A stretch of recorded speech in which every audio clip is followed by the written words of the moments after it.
Ses edin görək. Oğlan evi, ses edin. Kız evi. Yaxşı, özün sözünüzü almışdı ya. Özün sözünüzü. Ama zəif almışdıysa, küsəcəm sizə. Siz çörəyi satlayırsınız, gəlinizin başı üzərində. Qızın anasına baxın. Nədir, kəsmək istəyir, elə tutur. Satlayır, kəsmirik. Şəkil çəkirlər, sonra mən deyəndə kəsir. Sağ, amma kəsmə.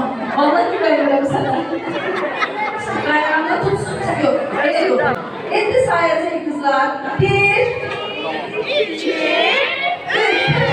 təkrar. Bravo, bravo, bravo. Alışlayın, kəsməyə olun, alışlayın. O fayda var sizə.